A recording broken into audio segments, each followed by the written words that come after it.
आनंदमयी माँ, उड़िया बाबा, हरि बाबा और हाथी बाबा, ये तीन बाबाओं के साथ ये बाबा रूप आनंदमयी माँ बड़ी खूबसूरत थी। जब शादी हुई बड़ी महासुंदरी थी। बाहर की सुंदरी तो थी ही, लेकिन भीतर भी बड़ी सुंदरी थी वो देवी। शादी हो गई, पति जैसे सब पति समझते पत्नी को भोग की मशीन, वैसे ही पति समझकर उसके साथ केली करने की चेष्टा करते। लेकिन विमल विवेक है उस देवी का। पति को समझाया कि ये शरीर को सुंदर दिखता है, लेकिन ये चमड़ा है, हाड़ मांस है। आप अपनी ऊर्जा को नष्ट क्यों करें और मैं अपनी ऊर्जा को क्यों नष्ट करूं। इधर उधर की बातें करके विमल विवेक का प्रकाश देकर उनको सुला दिया अलग से। एक हफ्ता 2 हफ्ता बीता, फिर उसके मन में हुआ वही विकार की बात। ऐसे कुछ महीने बीते। वो देवी क्या करती, जो सुन रखा था, सत्संग से जो पा रखा था, वो दुल्हन घर में चने की दाल स्टोव पे रख दी और छत पर जाकर बैठ गई। लग गया ध्यान। दाल उबल उबल के कोलसे हो गई। कुटुंबियों ने टोका रोका, लेकिन जिसको विमल विवेक मिला है, रब का रस मिला है, वो दाल के रस को कब तक संभालेगा, फल के रस को कब तक संभालेगा। जिसको सफल जीवन बनाने का फल मिल गया, आत्मज्ञान, गुरु की कृपा, हरि गुरु करुणा बिना, गुरु और हरि की करुणा मिल गई, उसकी साधना और अंदर की मस्ती बढ़ गई। जहां राम तहां नहीं काम, जहां काम तहां नहीं राम। जहां काम विकार का केंद्र है, वहां राम का रस नहीं, और जहां राम का रस आता है, वहां काम नहीं टिक सकता है। सब अलग अलग विभाग है। वहां स्थिति होने लगी हृदयेश्वर के आनंद में, तो वहां काम का भाव कैसे टिके। लेकिन पति अभी पति बनकर बैठा है। एक रात को सोचते सोचते, उस परमेश्वर का ध्यान करते करते, विमल विवेक की धनी वो देवी मध्य रात को जगी।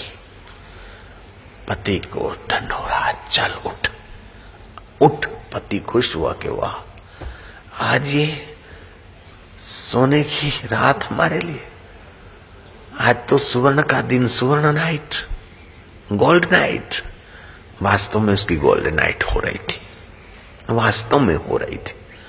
और जो मूर्ख सेक्स करके गोल्ड नाइट समझते हैं, उनकी तो मौत नाइट होती है, कमर तोड़ नाइट बनती है उनकी। उस आनंदमयी मां के मैंने सुना है, जो कहलाने वाले पति थे, सच्चा पति तो परमात्मा है, शरीर का पति तो कहलाने वाले पति पत्नियों का जो तुम जानते वही बुलाया, मैं साक्षात जगदम्बा हूं, मैं आद्य शक्ति हूं, मैं ब्रह्मा हूं, जा पूजा की थाली ले आओ, सेवा करो, पूजा करो। विमल विवेक में, ब्रह्म भाव में जो वचन होता है ना, पत्थर पे लकीर। हमने उस रब की महिमा का कुछ स्वाद लिया है, मुझे पता है क्या क्या होता है।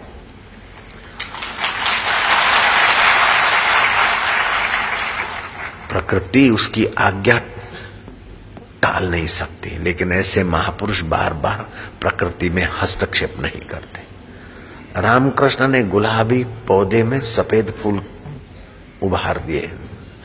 शिष्यों का तर्क था कि आत्मशक्ति से प्रकृति पर विजय हो सकता है। गुरुजी बोले होता है।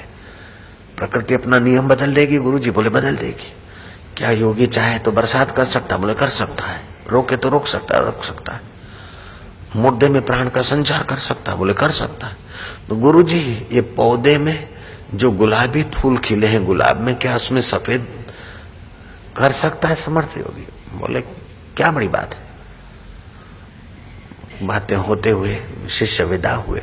दूसरे दिन आए तो देखा कि ठाकुर के कमरे के पास जो पौधा था, गुलाबी रंग लिए हुए, गुलाबी फूल लिए हुए, उसके साथ ही साथ उसी पौधे में सफेद फूल खिले। बोले गुरुजी ये कैसे?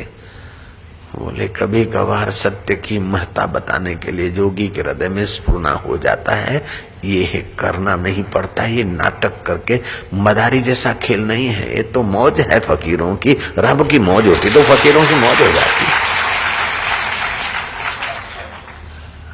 हरि और गुरु दिखते दो हैं, लेकिन वो ब्रह्म दोनों में एक ही है।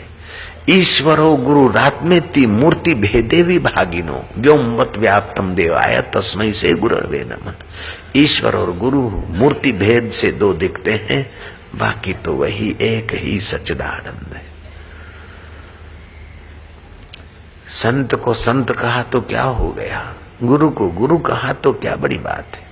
लेकिन जब गुरु को भगवंत कहते और भगवंत को जगत गुरु बोल देते, वंदे कृष्णम जगत गुरु, तो उनका सम्मान है। सेठ को सेठ कह दिया तो क्या बड़ी बात है। जब कह दो कि ये तो कुबेर हैं हमारे, तो उनका सम्मान हो गया। गुरु नानक को गुरु नानक कह दिया तो क्या हो गया। कह दो कि हमारे तारणहार हैं, सच्चे पातशाह हैं, तो उनका सम्मान हुआ। महाराज आनंदमयी मां ने कहा मैं जगदम्बा हूं, पूजक। उसने पूजा की। व्यवहार दृष्टि से तो पति से पूजा करवाना भारतीय परंपरा में गलत है, लेकिन उसका विमल विवेक जगा था। अपने को हाड़ मास का शरीर नहीं मानती थी। वो निर्लेप पद में पहुंची थी। ब्रह्मज्ञानी सदा निर्लेपा, जैसे जल में कमल अलेपा। मैं तो उस भाई को भी धन्यवाद दूंगा कि इस देवी की बात मानकर पूजा की। पूजा का फल हुआ कि उस देवी की प्रसन्नता हुई।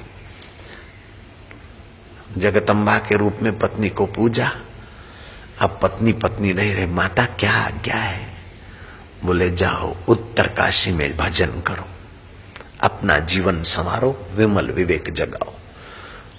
वो बंगाली युवक चल पड़ा और पहुंचा उत्तरकाशी।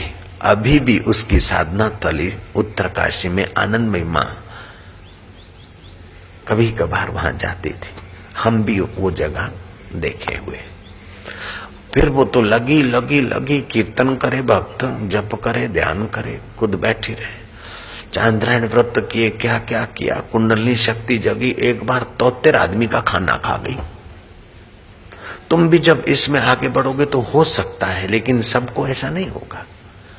हमारे जीवन में ऐसा नहीं आया 73 आदमी का खाना। और कभी तो महीनों भर खाए नहीं, एक और खा ले। ऐसे ऐसे गीत पैदा होते हैं कि कल्पना भी ना कर सको। ऐसे ऐसे शब्द निकलते हैं कि आप सोच नहीं सकते। ऐसे ऐसे एक्शन होते हैं कि आप करना चाहो तो नहीं कर सकते। जब वो आद्य शक्ति कुंडली जागृत होती है और परम विवेक के द्वार खोलने की यात्रा शुरू होती है, तो जन्मों जन्मों के पड़े हुए संस्कार, जन्म जन्मांतर के पड़ा हुआ कचरा, भाव कुभाव सुभाव जो भी है, वो निकल कर स्वच्छता होती है।